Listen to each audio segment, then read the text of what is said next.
to what you have to share. Yeah. I don't know if Oh. have you ever heard the kind of the full story, Tony? This might be, I know you've heard pieces of it.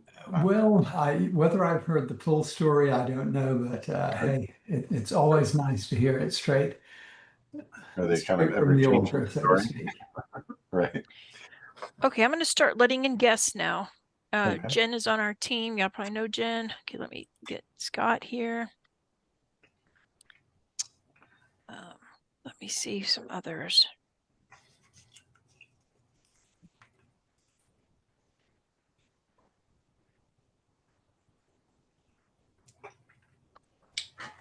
Welcome, Scott. Are you able to hear clearly? This is Jenny. I know it's muted right now. Okay.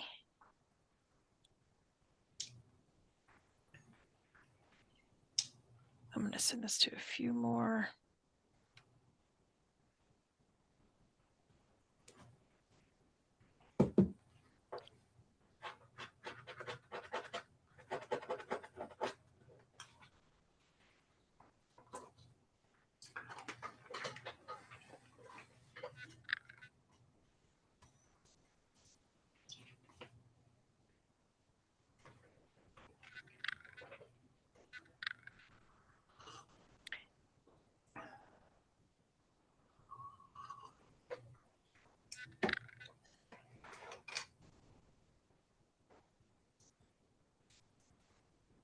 Okay, I have a few more people coming in.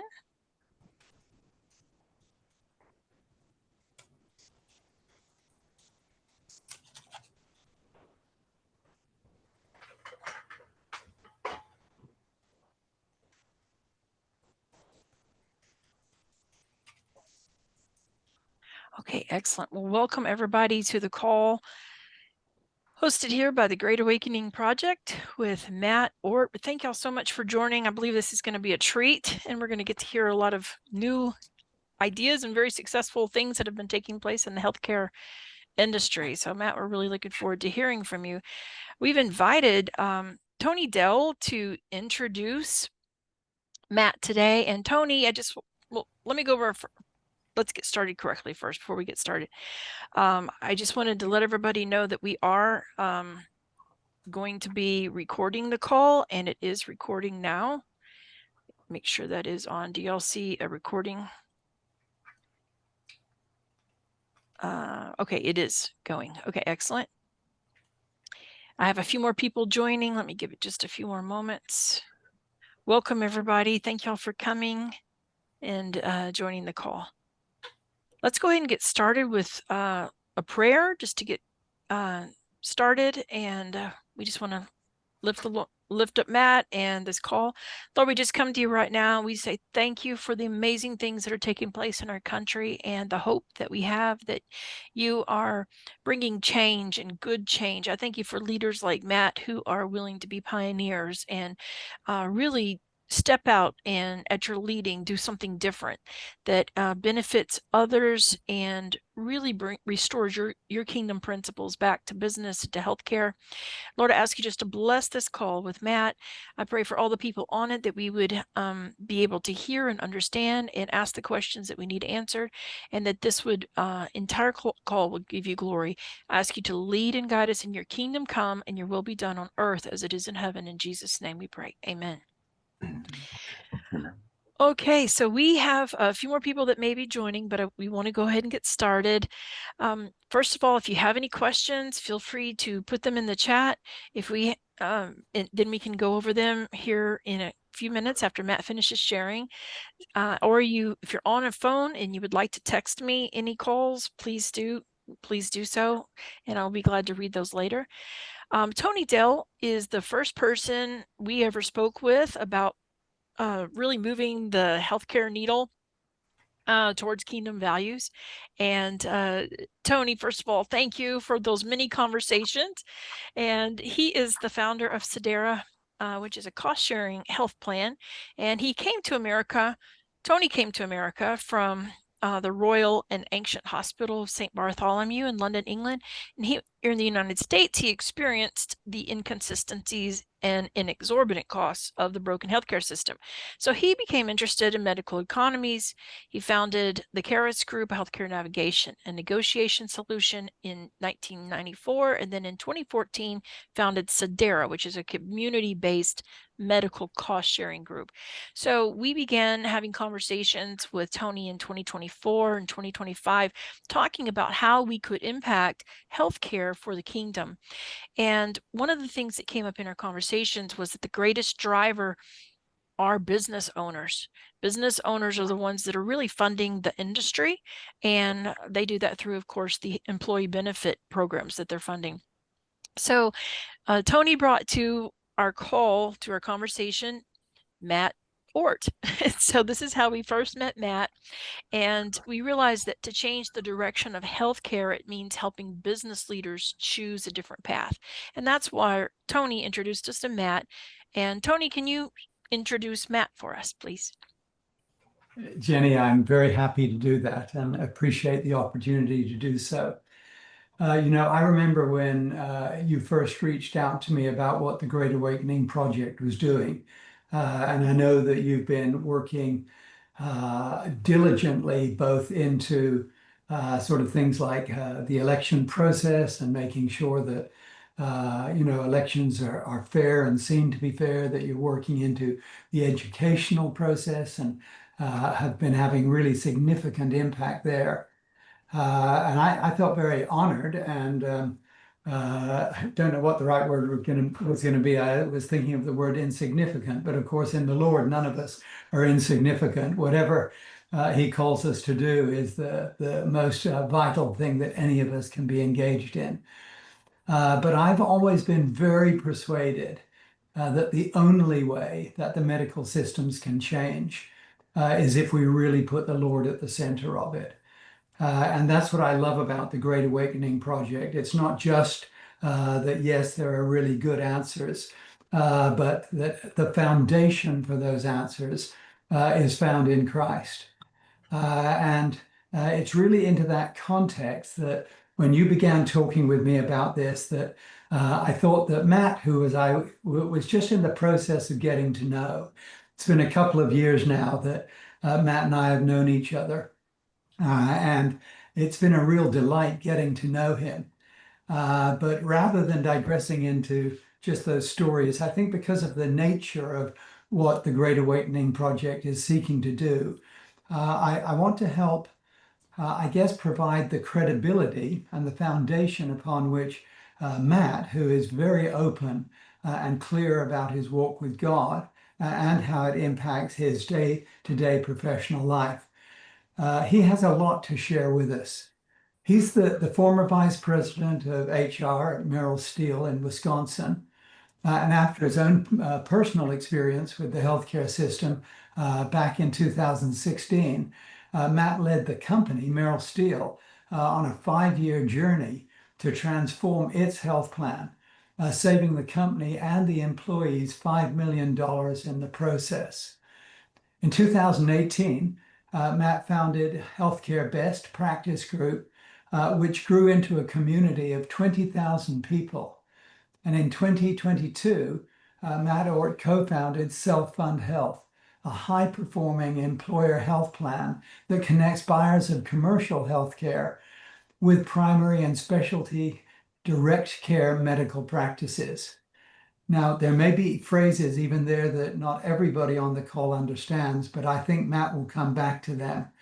But that is part of the foundation that has made me so excited to have this opportunity over the last couple of years to work with Matt, because my own background as a family doctor has fully persuaded me that when you bring the relationship between the doctor and the patient back into the center of healthcare, that you not only have the best medical care provided, but you also give the patient the opportunity to be navigated through the complexities of the healthcare system in the most effective way. And that's really what Self-Fund Health, this high-performing employer health plan that Matt and others were involved in starting, has been able to do. Now, subsequently, Matt has helped lead Wisconsin to become a model state, excuse me, for direct care.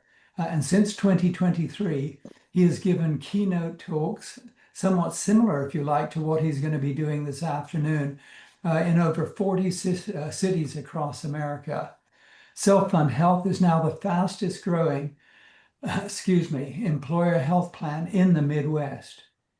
In July of 2023, Matt published his book, Save Your Company, Don't Feed the Beast, the Employer Healthcare Success Formula, which sold over 6,000 copies in its first 2 years. When you're writing a specialty book into the healthcare world, to have 6,000 copies go is highly significant. Matt co-founded in January of 2025 the Rise Up Health Plan here in Texas, which is now scaling nationally. And besides his consulting, Matt also serves as the executive director of the Free Market Medical Association. And so to each of you on this call, let's welcome Matt, and we're really looking forward to what you have to share with us this afternoon.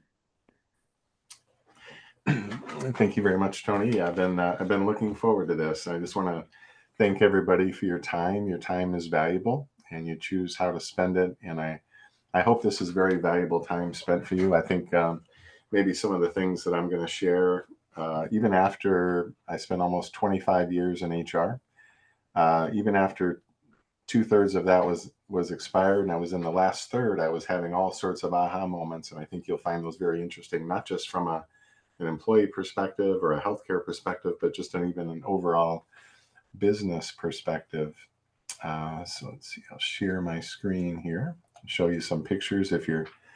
I believe we're all just big kids, so I'm going to try to make it fun for you as well with pictures. And can everybody see that okay? Yes. Okay. If anything ever happens in terms of the slides not moving or anything, please let me know. But I just use these as aids. This is just kind of my intro slide. We covered a lot of this, I think, in the intro.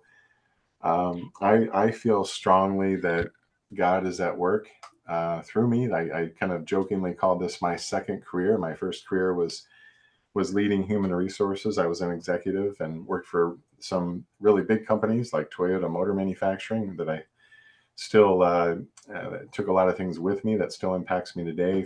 Fortune brands, and then a couple of really prominent family-owned companies as well. And I was a transformational leader within, a culture change guy. But the last 1/3 of my career took an unexpected turn. I think it was a fun, adventurous turn for me. I'm glad it happened, but it's something that I didn't foresee.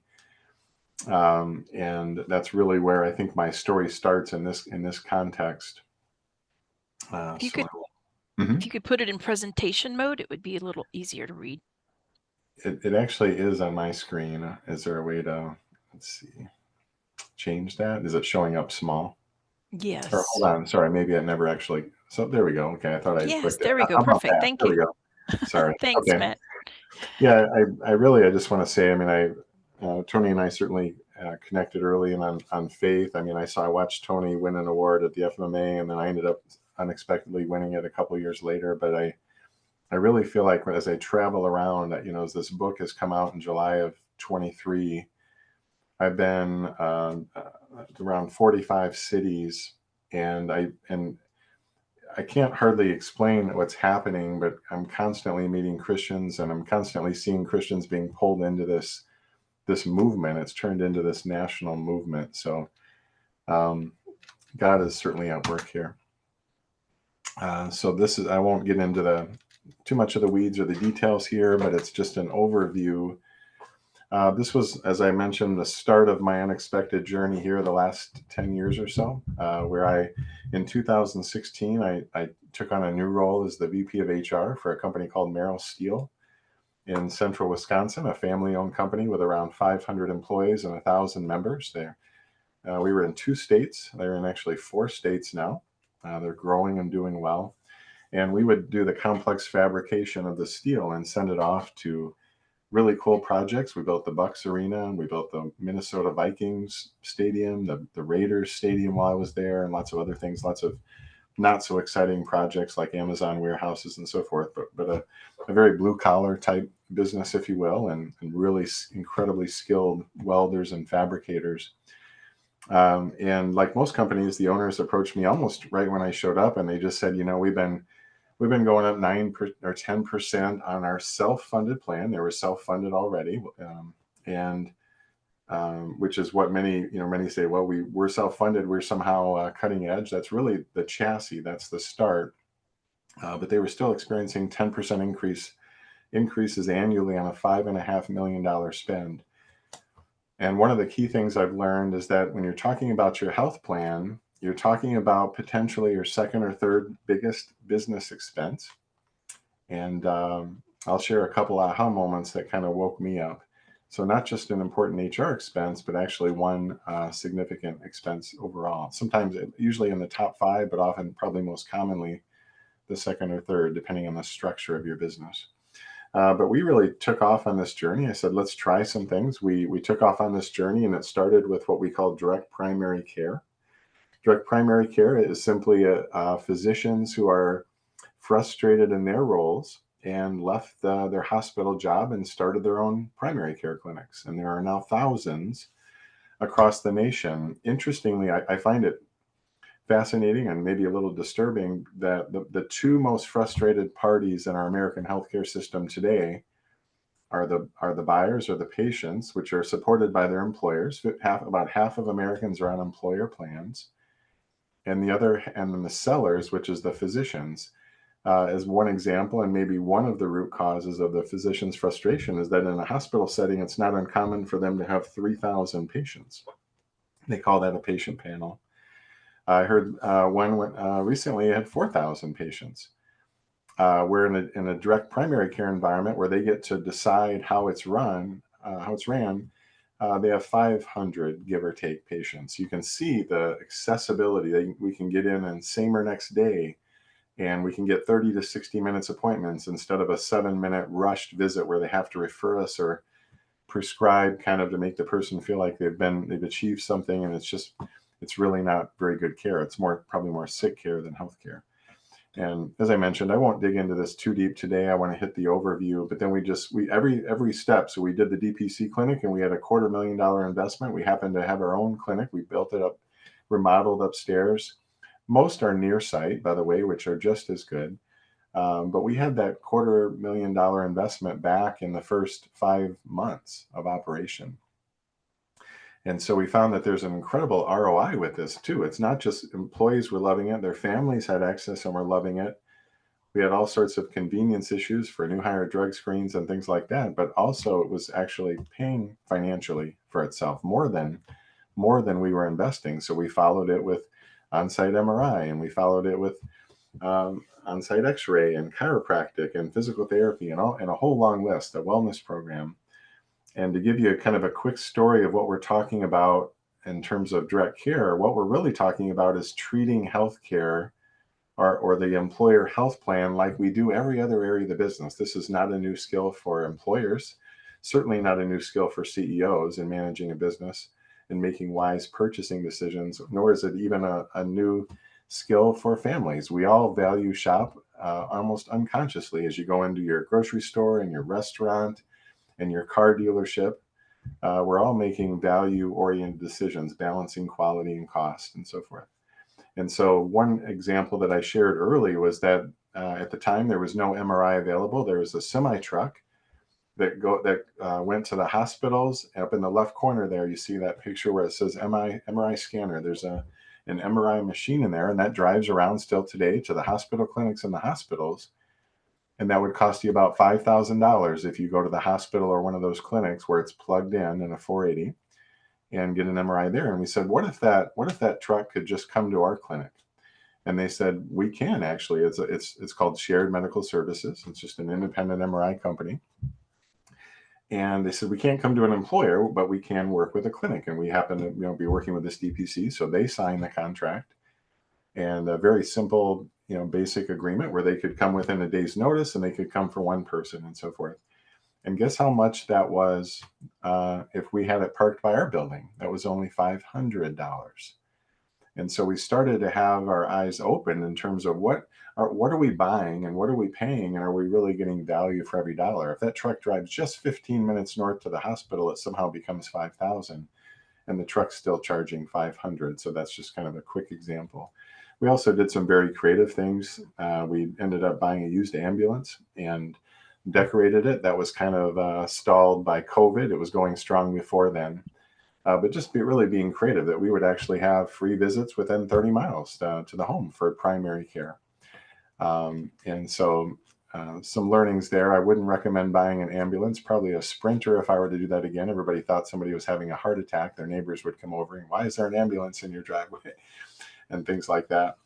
But it was still a productive thing. And then one of the biggest gains we gained from this was recruitment and retention. Our recruitment got a lot easier and our retention got much stronger. I went into the chiropractor one day and he said, there was just a Merrill Steel employee before you. And he said, even if I thought about leaving, I really couldn't, because the benefits are just too good, right? They're low premium. So Merrill Steel, by the way, their premiums in 2016, this is in one of the worst states in the nation, about the fourth or fifth highest cost state, Wisconsin, was $160 per month for family and $40 per month for single, and mostly free after that. That's still where they are today. And one day I'm not going to be able to say that, but they have not raised their premiums since. And so that's kind of a testament to just this model of steering to direct care and using the hospital as a backup. So I spoke of a couple aha moments. This was my very first one. We had decided we had an external custodial company that was about 4 hours a week or something. And I said, boy, for that. And I looked at what we were paying them. I said, for that, we could hire a person, give them that person his dream job in this case. And we hired that person for 40 hours for the same money. And he was happy. He got great benefits and so forth. But the vacuum broke and we fixed it a bunch of times. And so we had to buy a new vacuum. Within about 30 minutes, I had called the rep, and it was essentially the new version of the same vacuum. It was the best value, right? Did all that kind of fast. And I just walked down a few doors down to the purchasing department, and I said, do we have, what's the process? You want me to throw it on my company card, or how do you want me to pay for this vacuum? And they said, well, they handed me a packet. And they said, here's our process. You got to get 3 quotes and da-da-da. So I took it back to my office. And I was filling that out that afternoon, and in order to get this thing bought, and it hit me. This was a $400 approximate vacuum that it was taking me a couple hours. Now, I don't disagree with this. I'm actually almost saying this is a good thing. But just that morning, I realized that I had signed our stop loss for our self-funded health plan. And all I needed was a nod from the CFO, and it was $700,000. Which I had no paperwork for, no 3 quotes, etc. And I had a moment and I said, boy, healthcare is really off the radar here. We're not viewing this as a business purchase for healthcare services. It's some mysterious, right, insurance expense or something. So that was my call to put it on the radar and start talking to the second gen owners and the president about it. And they didn't know a lot about it. The CFO had managed it and pretty well. But they didn't even realize they were self-insured or even exactly what that meant. And I explained that to them. In fact, then when that first day that MRI truck pulled up, I said, Roger, every time that truck pulls up, you save $4,500. You're writing a check to the hospital for that. And he smiled. He said, I like that, right? That's real dollars that they could put toward other things, employee raises, etc. So this is another picture. As you'll see, I like pictures. I think they tell the story. I won't spend a lot of time on it. But this was just an analysis that happened in my head as I still see the world from an employer perspective. And I made this chart. I made this actually the night before an FMMA talk a few years ago. Ended up sharing it in the talk. But it hit me as I was traveling. So the line there on the left for commercial healthcare, it's about half of the market in the US. The other half is government. But in terms of members covered, members are belly buttons, employees plus their dependents, that the only buyer in commercial healthcare is the employer and their employees, about 80-20, give or take. Sometimes we'll call insurance the payer. That's really the wrong way to say it. They're really a reimburser. Everybody on the right side of that line is just moving the employers and employees' money around. The tables there simply reflect visible money. So from an employer's perspective, the arrows on top are all money that the employer is aware of. Interestingly, the arrows on the bottom is all the employer's money still moving around, but doing things in many cases against the employer's interest. But it's money the employer is not aware of. It's kickbacks. I would jokingly say sometimes, especially in pharmacy, the kickbacks have their own kickbacks. And so even going to Washington, D.C., where it's been reported that there are as many as 7 lobbyists per representative, often working against the interest of the American public and employers. So I've also found a study that showed that 27% of our healthcare dollars actually make it to the caregivers. So 3/4 of what we're spending, we talk about value shopping, right? Would we buy anything else if only 1/4 of it actually made it to the one that was doing the work? And in much of our strategy here, we really just take out all the things that one of the definitions of lean, right, which Toyota is kind of the author of that, is that we take out the things that don't add value and we keep all the things that do, right? If it's not adding value, we can remove it and not feel any pain. In fact, we'll gain a lot of cost and probably streamline the process. The second aha moment I had, which I ironically was invited to take in my senior year. I had won the department award, and they invited me to take a grad school class. And it was called negotiation. So I sat in with a bunch of grad students. It's kind of intimidating, but I really took a lot from it.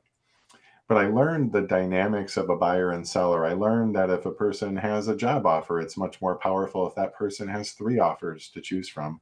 Or if you're buying, say, a fishing boat, your power is to walk away. Your power is BATNA, which stands for your best alternative to a negotiated agreement. And so the same is for the seller. If the seller doesn't need to sell, the seller can stick to their price or walk away. But the interesting thing about then BATNA is that in a monopoly, which is more or less what we have today in the hospital world and the big insurance, big hospital, big broker house world, is we have these networks which are purported to help us, but really they're a wall for the monopoly, right? So they prevent our ability to walk away. If we go to the Chevy dealer and we don't like the deal on the truck, we know we can go to another Chevy dealer, or we can go to a Dodge or Ford or Toyota or wherever, right? We have power as a buyer to say, that's not a value proposition that you're offering me. I'm just going to pause or walk away. In a network, you don't have that option. You are trapped. And so the quality in a free market environment, the quality goes up and the cost goes down because of healthy competition. We call it free market economics, the natural effects of FME, free market economics. In a monopoly, all those dynamics are erased and they say, I'm sorry you had a bad experience. I'm sorry we didn't tell you the price. I'm sorry we charged too much. You may even have to file for bankruptcy, but we'll see you next time, right? These are not good dynamics for the buyer. The power of the payer has been removed. So as employers, we need to reclaim that power. So this becomes the strategy, at least the world according to Matt. I've been doing this about 10 years, and this is consistent with the Free Market Medical Association thinking as well, in that many would say someday they will fix this, or someday someone will ride in the cavalry and rescue us. The problem is, as we mentioned, that the two entities that are losing are the physician and the patient, and others are winning. The other sellers or middlemen are winning. Guess what? If you're winning, you don't change that. And some would even go as far to say that the model isn't broken, it's working just as designed. And so we feel at the Free Market Medical Association, I've had these conversations with Keith Smith and Jay Kempton, and that there's a lot of energy spent. Now, sometimes we still need it, so it doesn't mean we're going to completely walk away. But there's far too much energy spent trying to work within a system in which the partners aren't even interested in our best interest. They're interested in making a lot of money, and they have such a control of the market that pleading for help doesn't do any good, that the only answer is to provide alternatives and essentially to build a new system, which is what we're doing out of direct care. Direct care are physicians that are frustrated in the hospitals and leaving, either in primary care or specialty care. So we call that direct primary care or direct specialty care. And they can take cash payments, or they can work with that commercial half of self-funded employers, is just like cash. They pay them through their third-party administrators. So it's not just cash walk-ins, but it's building this new model. And we've essentially almost done that in Wisconsin, and Oklahoma's far along, Texas is farther along.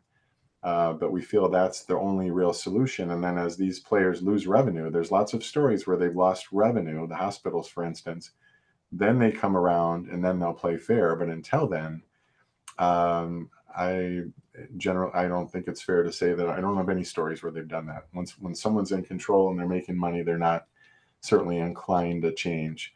There's a stat that says 2/3 of the bankruptcies in America are related to healthcare, and 3 out of 4 of those people had health insurance. So we've been having health insurance, right? A typical BUCA plan might be Blue, United, Cigna, Aetna, the big insurance plans. Might be $1,000 a month premium and then an $8,000 deductible or worse, but that's $20,000 that the patient is paying before insurance is even kicked in. A very small percentage even reaches the deductible, so there's a lot of money being collected and not a lot of money being reimbursed or dispersed. Tony had covered this well, but just to cover this, so my scope has changed. So it started out with Merrill Steel, right? I was just really concerned with Merrill Steel. We kind of unknowingly and almost unintentionally sparked a movement in Wisconsin. This is a small group here today, but our first healthcare best practice group had 4 people. I had a guy that was in one a while back, and he chimed in. He said, "I remember when you had one that had 8." So he was in the second or third one. And of course, that grew to be more of an email list or a newsletter type, of course, community, right, of 20,000. But that's the kind of interest I'm seeing nationally in healthcare. So this was my second time around. This is where my scope changed from one company to the state of Wisconsin, and it really sparked me to go out and essentially lead a movement in Wisconsin, supporting the direct care physicians, and also then helping the employers transform their health plan. And this is kind of a collage. I won't dig in too deep here, but we divided the state into 5 parts. And then we'd start saying, do we have primary care in central or western? Do we have imaging in all the areas? Do we have surgery in all the areas? And as we began to communicate this tirelessly, guess what? The frustrated doctors saw opportunity. And so we started out, for instance, in 2020, we had 15 direct primary care clinics across the state. Today, I think it's around 140. So the docs are definitely jumping in and seeing opportunity to practice medicine like they'd always dreamed of, and they're not able to do that in the hospital settings.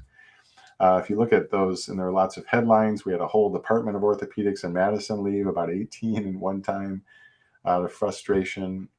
We had the first lawsuit where an employee sued the employer. I'm kind of an employer advocate.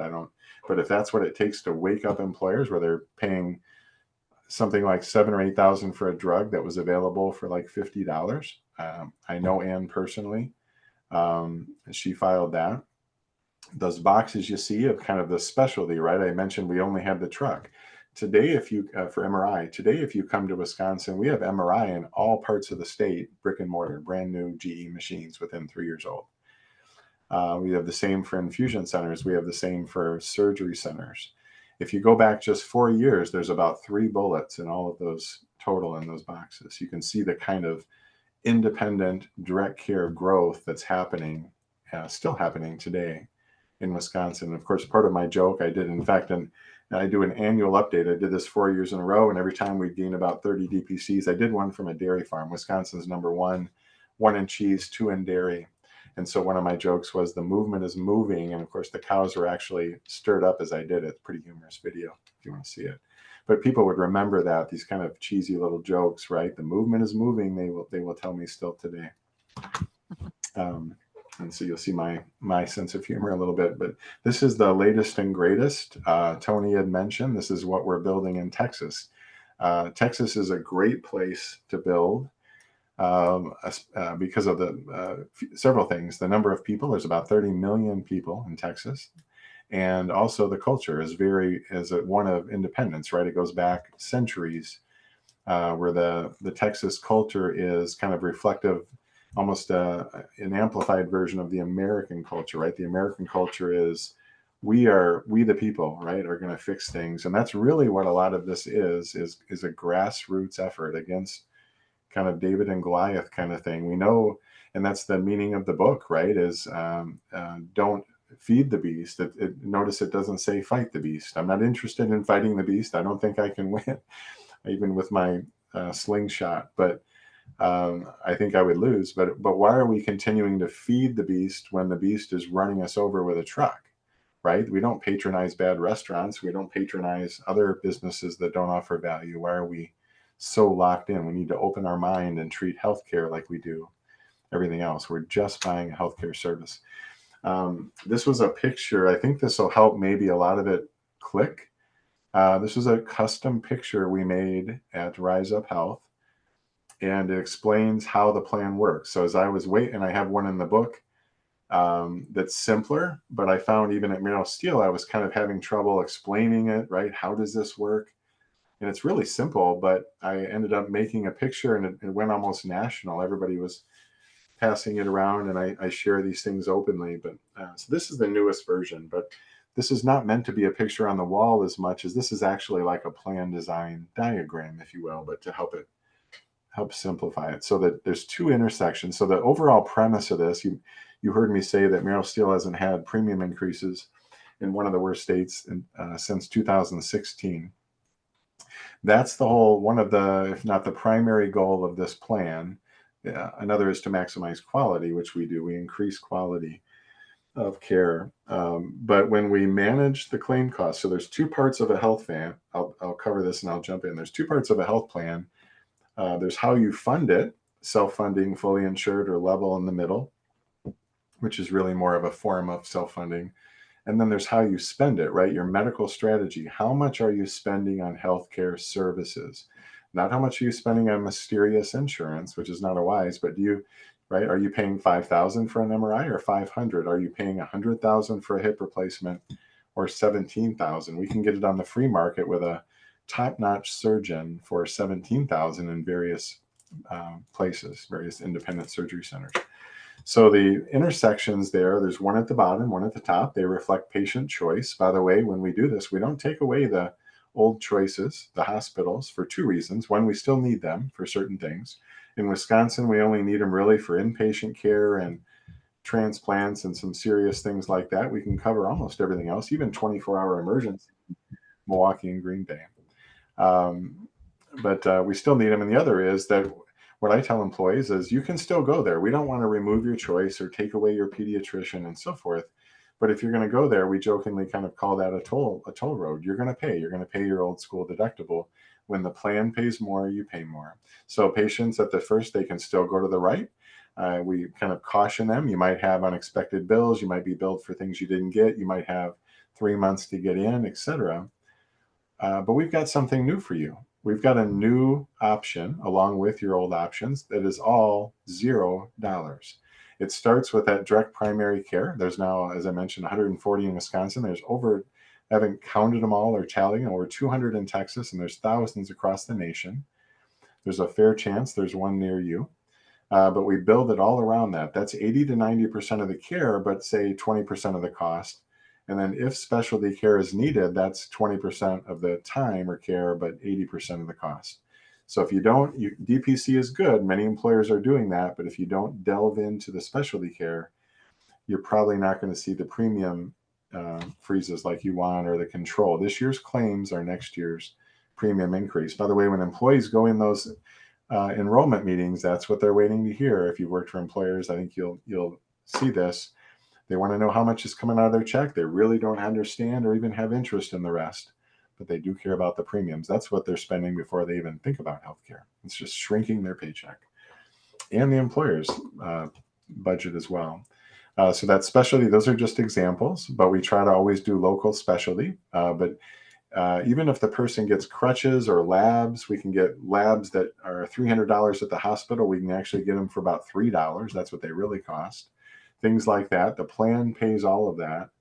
And then in the specialty side, that's all actually free as well, including oncology chemotherapy care, including even heart surgery or hip replacement or knee replacement or shoulder surgery, etc., which is kind of hard to believe, but that's how high the costs have gotten. And if we just get a fair price, the plan can give it away, cover 100%, and still save on the claims and therefore reduce premiums or freeze premiums. Now, the final part here, should specialty care not be available within a 1 hour, 60-mile radius is where we draw the line. Then we'll even, in some cases, we'll even fly you. If we can get a chemo infusion in one sitting is sometimes 90 grand. If we can get it for 30 at a much better care facility, excuse me, we'll fly the person, right? We'll pay the person, we'll literally pay the person $2,500. We'll pay them $2,500 to go. That's taxed money. That's not just travel reimbursement, but we'll also cover their travel. Hopefully my voice hangs in here. And so they have a choice, or they can go back to that toll road and pay their deductible. So there's always a choice. We're not pushing anybody into anything. We're just teaching and educating and rewarding good choices. All right. So this is we're close to the end here, and we can open it up for some discussion. Hopefully this is making sense. This is the Surgery Center of Oklahoma. They're about 10 or 11. There's one in Texas. There's one in Indianapolis. There's one in Milwaukee. There's one in Idaho. These surgery centers that have taken after the pioneering model of Keith Smith and Steve Lantier. And they were the first as a specialty surgery center to put their prices online. I'm going to try something here. Is my screen changing? Is that working? Yes. So this is their website. So you can do this yourself. This doesn't require any membership or anything. So I'm going to click on see surgery pricing, and I'm going to go here. And I always like hip, that we could choose anything, but I know what the hip replacement should cost or does cost. So we're going to go into hip replacement. Now in Wisconsin, look, this is an all-in price, whether it's a simple surgery or complex surgery. That includes the 3 parts of a bundle. There could be hardware, which is really minimal, but the 3 parts of a bundle are the anesthesiologist, the surgeon, and the facility fee. And so all they're doing is adding that number. But this is their all-in price. Now, an employer could pay this cash, or a person could pay this. Now, this is a higher surgery, but say a surgery that's say $5,000 at a hospital might be $1,000 here, right? It's often maybe around 20% of the hospital cost. And so this is how we can really manage the cost and get better care. When we started at Merrill Steel, we did this even a little bit. I didn't want to wait till the next cycle, so I offered it even before the renewal. I said, we can do this outside the plan. If anyone would like surgery at the Surgery Center of Oklahoma, we will pay for your flight and a companion. And, so we're talking $3,000-4,000 in travel costs. Now, of course, it has to pay for itself. We do the calculation. But we had 2, and I think it was even 3 people voluntarily fly down there for a hip replacement. Now, they've come a long way, and they can even walk out, right? They can, not well, but I mean, they're fairly mobile. But imagine now we pay them. So instead of even going broke, if you get cancer or need a major surgery, you actually get paid. It sounds a little bit out there, right? But this is the way we do it. And we had 3 people go. Some people would say, they'll never go. They'll never drive to Green Bay, which is an hour and a half. And they're telling me this. I said, well, they're flying to Oklahoma, right? They will go. They will go if you make it worth their while. And so, and then I was getting worried. I'm like, wow, 3 surgeries. I'm going to blow up the plan cost here. But you think about it, we help 3 people get their hip fixed. That's not even the cost of 1 surgery in Wisconsin, not even 1, right? So we'll do this all day long because eventually we're going to catch up. We were doing a little catch up. But those people, right, we had one is our custodian who was limping around very badly. And we're helping people improve their lives. All right. Excellent, Matt. Thank you so much. We do have some questions in the chat. Are you ready for questions, or did you want to say something else first? Go ahead. No, I'm good. I've got some books out there if you want. These are kind of rare. I just got the middle book out there about how DPC works. That's actually more of a 10-minute educational tool. My wife and our foster parents, we have one. But the main book is on the left there, and I can sell them in bulk, for those, or it's on Amazon and so forth. So that is the slides, Jenny. So I'll shut off the sharing here. Okay, and your camera went off if you're aware, just so you know. All right, there we go. Okay, so we have some questions in the chat, and the first one from Neil is, what are the key pitfalls employers face when going down this new journey as an employer? Mm-hmm. Great question. I didn't dig into it a lot, but one of the things I realized is that you've got to have trustworthy partners. This is chapter 5. I've got a whole chapter on it in the book. And there was, I didn't tell the story, but there was one day I came in, it was actually literally 27 below in Wisconsin, but I couldn't sleep. I was excited, not in a bad way, at 5 a.m. and I drew all my partners on the board. And then I was, of course, in the dark by myself, sipping on my coffee. And I asked myself, who's with me? I was starting to feel frustration. Like every time I talked to my PBM and stuff, it didn't feel like they were with me. I never get straight answers. Every time I talked to my broker, etc. And I just said, who's with me and who can I trust? And I only had a yes by one partner, and that was the new DPC. I realized that my broker was making about 3 times what I realized they were making from kickbacks and commissions on the other side, which is about 90. I'm not being cynical here, but about 99+% of brokers are misaligned compensation. They make more when your plan gets worse. And then I realized my PBM was not working for me. It was one of the BUCA ones. And so over the next 2 years, we switched all of our partners. I said, I don't have time to watch the people I'm paying to help me. I want them to do good when I'm not looking. And so we made the hard changes, and then they were doing good things all the time. They worked together like a well-oiled machine. So that would be probably one of the hardest things, is just making sure you have the right team before you go play ball. And then of course you've got some work to do with your plan design and strategy. But I as tough as it was, I realized without trustworthy partners, I'm not paying lawyers to watch them. That's more wasted money. And so that would be one of the very first things to consider. Okay, excellent. And then Tony had asked, what should an employer do about the insurance broker that he or she has had a long-term relationship with? Yeah. I believe that is the linchpin of this movement. I have many brokers. I'm even, doing some kind of consulting help a little bit here and there, and I hear this every day. But I have many friends who are traditional brokers, and it's hard. And I literally watched one of my good friends lie to an employer right in front of me, as when we were offering the self-fund health plan. So I just think it's a lot of good people that mean well, that have been pulled into this game, and the way the brokers pay is structured that if you don't sell, you don't feed your family. And so and then they get used to this, but it's not the same as going to a car dealer and say, I know that car salesperson is not working for me. I know they're getting, in most cases, right, commissions. But I know they're not working for me. The employers have this impression, as I did for 15 years, that person's working for me. It's a hard question you got to ask. You don't have to make me the bad guy. But I'm just telling you that you've got to know where every dollar is going. And there's a lot of your money being kicked around and kicked back to people to make decisions and make recommendations for you that are not in your best interest. That is probably the first evaluate. And then I see a lot of employers switch to another one. Well, I don't think I'm exaggerating. My 99% might be rounding in their favor. It's just that far gone. I probably could recommend 10 brokers in the nation. Look me up and I'll send you a good one. But I think if you go and just do your normal selection process, you're going to have a new version of the old game. Okay, another question. What is the liability to the employer, and how do you answer the quality of care issue? Mm-hmm.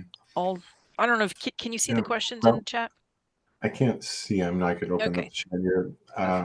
The employer is already it was really the ERISA. The ERISA makes the employer the legal fiduciary, and then there was what's called the Consolidated Appropriations Act of 2021 that reinforced that. It didn't make the employer the fiduciary, but it certainly strengthened it. Now we have these lawsuits coming out. We've had 5-ish in the nation where the employee, this is a very uncomfortable place for an employee, right? You sue your employer, that's pretty much the end of that relationship, right?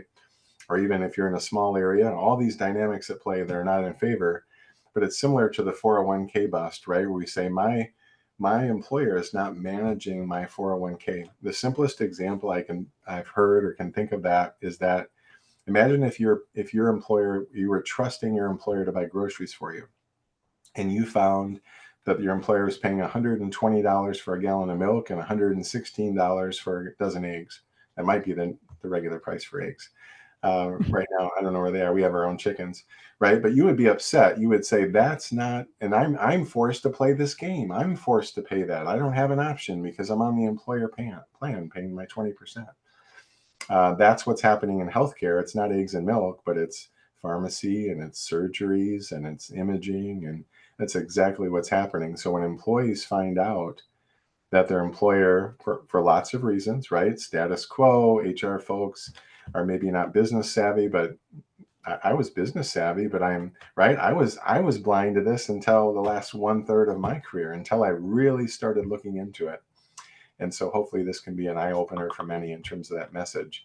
Like I said, the skills are already there. We just need to say, where is every dollar going? And then am I treating healthcare as a purchase and not some other mysterious benefit expense? And how do you answer the quality of care issue? All doctors and the services providers, specialists, they're not created equal, correct? The quality of care, a lot of them are anecdotally. I mean, we can certainly look at infection rates. The average infection rate, there was a study that showed about 2.5% for hospitals, was less than 0.5% for independent or ambulatory surgery centers. The quality question is a tough one, but as Keith Smith said, Keith is an MD. I was riding with him in his car about 4 years ago, and he was on the phone, I could tell he was frustrated. He hung up the phone and he looked at me and he said, "When was the last time they asked the hospitals about their quality?" The ambulatory surgery centers often have a 90-day warranty. The hospitals will be glad to charge you again if they make a mistake for their next surgery. I would say that and Tony is probably more qualified even to answer this, or an MD. But my impression is that there are quality questions across all healthcare, and that we somehow give these big hospital labels credit maybe they don't deserve. My experience is that you get more random quality in the hospital. You might get the best, you might get the worst. What do you call the person that finished last in medical school, right? Doctor. There are doctors at the top of their class. There are doctors at the bottom. In a smaller environment, in an independent environment, they're screened and they're handpicked.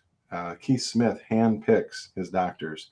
Tim Murray in Milwaukee handpicks his doctors. He calls the rest butchers. He said, these are people I wouldn't allow work on my family. And if Dr. Smith, who happens to be handpicked by me, by Tim, if he does the $17,000 hip replacement or the $100,000 hip replacement in the hospital, but the 17 in Tim's surgery center, the doctor makes more on the 17 than he does on the 100. That's how much is being taken out. I heard one example on an $81,500 surgery. The hospital got 40, the insurance got 40, and the doctor got 1,500. The doctors generally are not to blame here. It's the system that they're forced to work in, right? If I'm a primary care doctor and I've got 3,000 patients, or I've got the same one, I've got 500. Who do you want to see? Do you want to see me when I have 3,000 or 500, right? We don't have to be medical experts to see which would be best. But it's a great question. There's a lot more to that one, but that would be my short answer. And then Dr. Holtz, you would like to know, what is the difference between this and self-insurance? Have there been any issues with the quality of the doctors with the direct care, also known as the care of employees who work for companies who choose direct care? Mm-hmm. The direct care model is certainly an innovative one, right? That's why we're building these health plans. These are not common health plans. In fact, these are the two most comprehensive. There's one more. I would give credit to Carl in Georgia, Carl Schuessler, but these are the most comprehensive health plans in the nation, and they're rare. So the only issue, so I would say, in generally speaking, we hear people raving about the direct care, even in the oncology chemo treatment. They come back crying. They just got paid to go there. They're not going broke because they got cancer. They come back crying because of the quality of care. They tell us other stories about how the feeling was kind of cold in the hospitals. And it's mixed in the hospital. So it's not all bad, but their quality is certainly suffering. If I've got a primary care need and it takes 3 months to get in, I'm probably in urgent care or ER. That's not quality. That's not quality of care. There's the one issue that I've ever heard of was an ambulatory surgery center, and for whatever reason, one surgeon fell down. He had cut an Achilles tendon, and then I think he had a second issue, and then we removed him from the optional list. I've heard of quite a few quality issues from the hospitals, but that's the only one I've ever heard of from direct care. So no one's perfect, right? But I think that the direct care certainly monitors their quality, at least in my anecdotal experience, much more closely. And what was the difference between this system and the self-insurance? Are you familiar with that? So I want to make sure I understand the question. We rephrase that. I'm just reading from the chat. What is the difference between this and self-insurance? And if So Dr. So this model, this Rise Up model, is an employer self-insured plan. It's geared toward employers' guideline of 50 or more employees.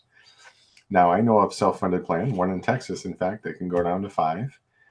That's a little different. And then there's health shares that generally are best, such as Sedera, that are best for 50 and under, and for group plans. But the self-funded employer plan, and maybe the question is about how self-funding works. And I can answer that really fast, right? Fully insured, the insurer is taking all the risk, and you just pay a premium. And their actuaries are doing a great job, and they're padding it well. Trust me. So you're going to get that increase, or they're always going to win. Their boat's always going to float, as I say in the book. There's a middle. Let me go to the other end. There's then the traditional self-funding is the employers paying the claims, and they have freedom then to change their medical strategy. You don't have that freedom in the fully insured plan. You sign up for a network and you roll the dice. In a self-insured plan, that's the chassis to be able to modify everything. And then there's what's called reinsurance or stop loss on top, which you determine when it kicks in, maybe 100, depending on the size, 25 or 100 grand per person, sometimes an aggregate total if the employer chooses. In the middle is one called level, that's kind of like a mix. It basically is like fully insured, except if you underspend, if you manage the cost or you keep people healthy, you get money back. So if you're unsure of like how, maybe that was that the question? Well, Dr. Hotze added to it. He said self-insurance, we pay a smaller amount and have a cap of what the insurance company will pay annually. Anything over that, we have to pay out of pocket for all employee claims. That was the comment. Yes. So I'm not sure which Dr. Read it here. Self-insurance, we pay a smaller amount, have a cap. Yep. So the what's called the stop loss, right? If I have a surgery and that surgery is $72,000, and then maybe it's called individual spec is set at 50. So for any individual that once they get to 50, the insurance kicks in after that. Anything over that I'm not sure what the second part means. Anything over that we have to pay out of pocket, because then generally the employer's paying the low half, and then when it gets high, then the insurance kicks in on the reinsurance side.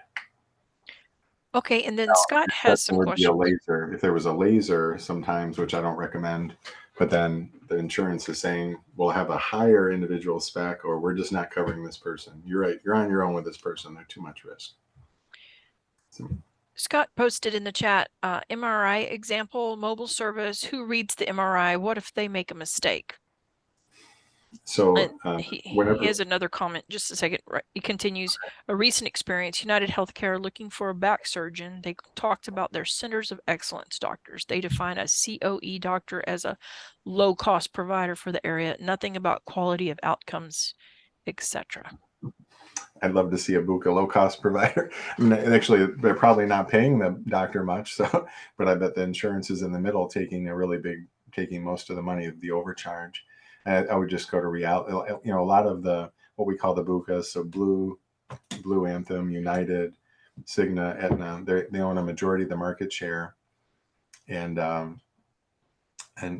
Wendell Potter, if you've read his book, Wendell was the chief communications officer for 2 of the 4 Bucas, for Cigna and Aetna. If you ask Wendell, and I know him well, and I know Terry Shook, who is a whistleblower from the Blue, if you ask Wendell today what his title was, he would jokingly tell you Chief Propaganda Officer. In other words, most of their messages, read his book and read it for yourself, but most of their messages were spin, just like you were told, is kind of what I'm seeing. But does that mean all the people working there are bad? Certainly not. but those systems, and even Terry told me within Blue, I said, what's the culture like in Blue, right? Is they're kind of doing all this to America. He said, they think they're saving the world. They all go in, they think they're all doing good stuff. And so there's some weird dynamics there. But I found that when we talk about trustworthy partners, none of them start with a B, a U, a C, or an A. Then another question Scott asked is, can you compare and contrast the Rise Up health plan with the MediShare? So this would be, and I want to make sure there was one other one. I want to make sure I didn't miss it. Real quick. So the MRI, whenever you pay for an MRI, generally that includes the read.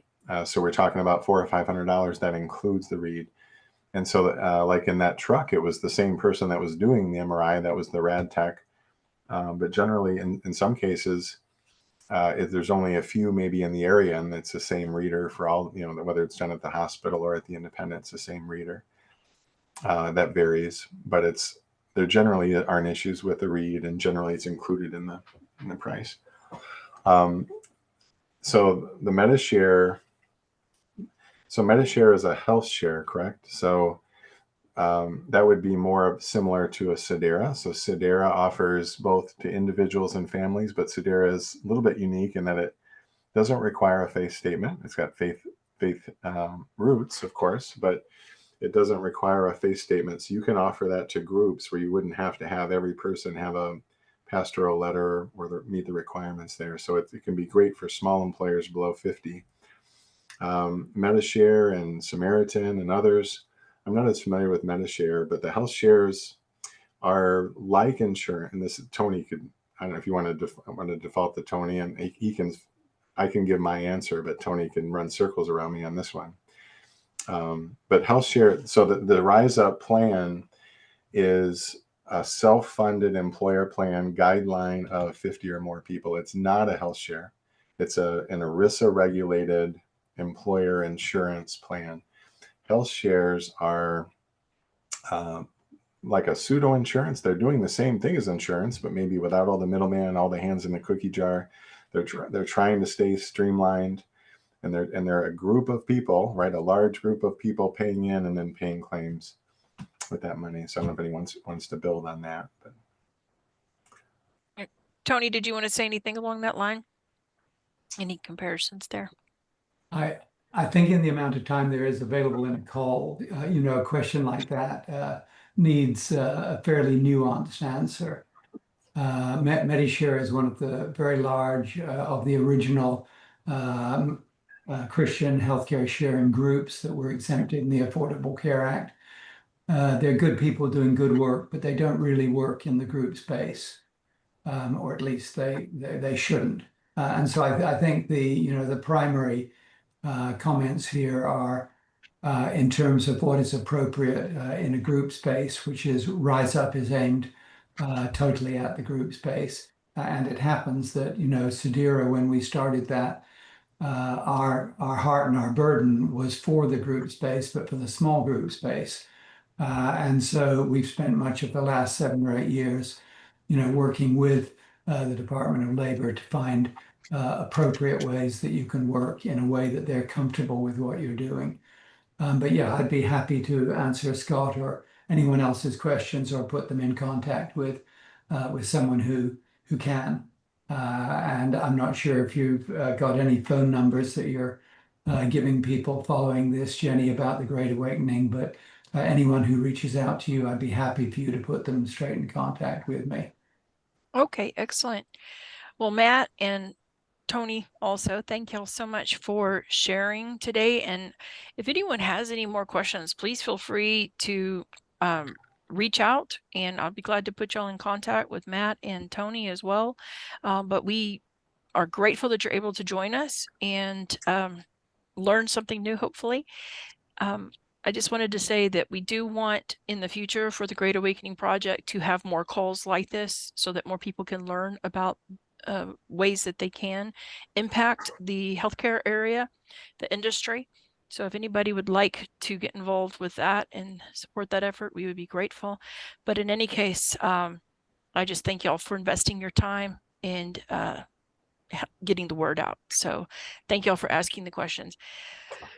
Let's pray and just bless this time. Thank you, Lord, for this amazing information that we've received. I just pray for every person who is on this call that you would just bless them and keep them, and that they would continue to get the answers that they're seeking, and that this community would begin to grow even more and more as your people stand firm for your truth and your ways, that they would be completed and acted upon here in this country. In Jesus' name we pray.